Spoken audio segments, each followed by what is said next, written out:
Carne mais barata do mercado é carne negra.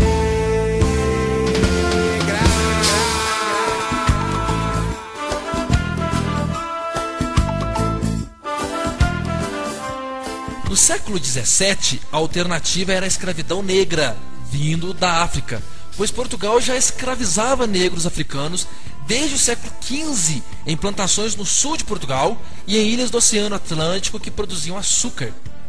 Os escravos africanos que vieram para o Brasil são das regiões de Guiné, Costa da Mina, Angola, Madagascar e Moçambique. A carne mais barata do mercado é a carne negra.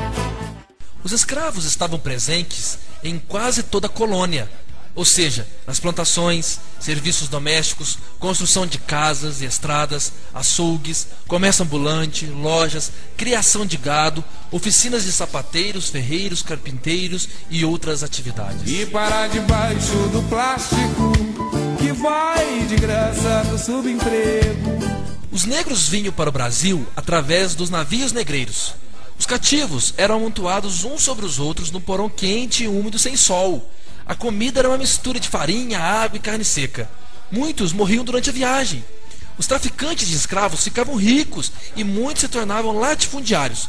E alguns agiam até mesmo como banqueiros, principalmente nas cidades de Salvador e Rio de Janeiro. Para domar os escravos, era usado de violência física, como o tronco, onde o escravo ficava amarrado nele, de costas e nu. Com um bacalhau, um chicote de 5 pontas de couro, o feitor surrava as costas até a carne rasgar. Sobre a carne viva passava sal, pimenta e urina, o que levava à inflamação. Além disso, havia outros castigos como cortar o nariz, orelhas, órgãos sexuais, vazar os olhos, limar os dentes até a raiz e muitos outros. Só não cortavam os dedos por causa do trabalho. Esses castigos pesados eram só em escravos desobedientes, para servir de exemplo, pois os escravos eram caros para matá-los ou castigá-los assim. Houve muita crueldade até com escravas. Havia os forros, que eram escravos que conseguiam liberdade condicional, e até o escravo de ganho, que poderia trabalhar no comércio ou em serviços gerais, ganhando uma quantia de dinheiro. Mas isso dependia do comportamento e do senhor. A igreja apoiou a escravidão porque achava que assim os negros africanos poderiam seguir a fé cristã, além do que a cultura religiosa africana era encarada como pagã. Além disso, o trabalho escravo trazia lucros às metrópoles, e a igreja sempre ganhava alguma coisa com isso, como notamos na exploração do ouro brasileiro. Os negros resistiram a tudo isso. Chegavam a entrar em conflito com os colonos. Muitos fugiam para os quilombos, que eram aldeias que ficavam nas florestas, onde os negros viviam suas culturas sem a opressão do branco. O quilombo de Palmares, cujo líder era Zumbi, foi o mais famoso, pois entrou em conflito com colonos que tiveram dificuldade de vencer. Zumbi se tornou o símbolo da resistência negra no Brasil. O motivo da escravidão foi estritamente econômico, mão de obra acessível.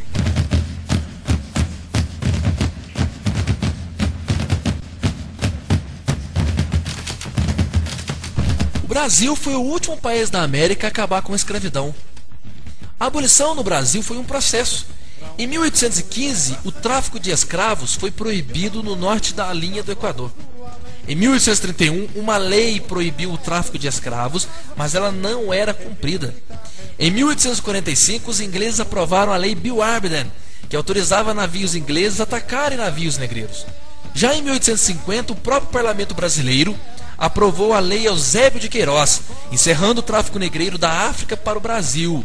Aqui sim surge o tráfico interprovincial, no qual fazendeiros do Nordeste vendiam escravos para trabalhar na cafeicultura de São Paulo e Minas Gerais. A falta de escravos levou à opção de trazer imigrantes europeus. Em 1871, surge a Lei Rio Branco, ou a chamada Lei do Ventre Livre, no qual o escravo nascido ficava com seu senhor até 8 anos de idade e depois seria liberto.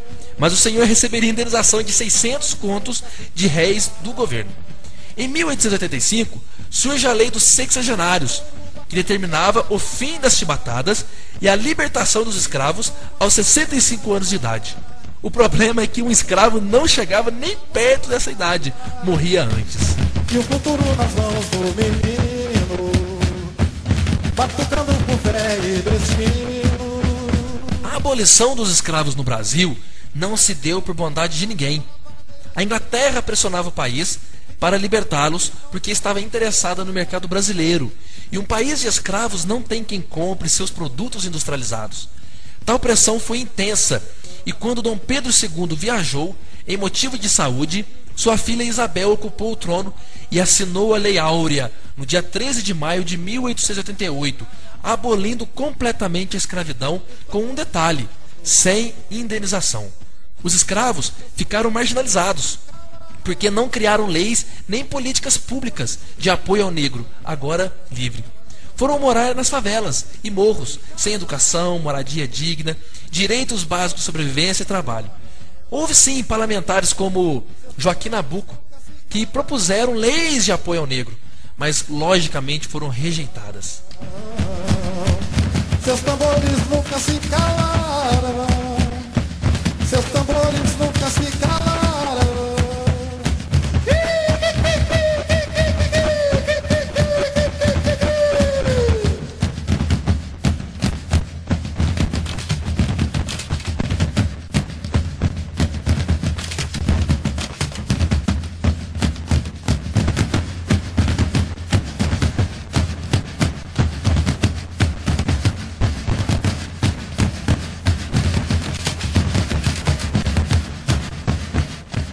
A Inglaterra é a força heterônoma que pressiona o Brasil para acabar com a escravidão no século XIX. E isso é por três motivos básicos. O primeiro é que a Inglaterra já era um país industrializado e desejava vender seus produtos no Brasil, ou seja, mercado consumidor. Segundo motivo, a Inglaterra produzia açúcar nas suas colônias americanas com mão de obra livre e o Brasil com mão de obra escrava. E isso fazia o produto brasileiro mais barato. E o terceiro motivo é que a Inglaterra tinha intenções de explorar a África e necessitava de mão de obra naquele continente. São 120 anos de abolição não concluída e a igualdade racial no Brasil ainda não é uma realidade. E a gente pode ver isso dentro dos espaços públicos, das universidades públicas, onde não há inclusão do negro. E grande parcela dos indígenas também são marginalizados na nossa sociedade.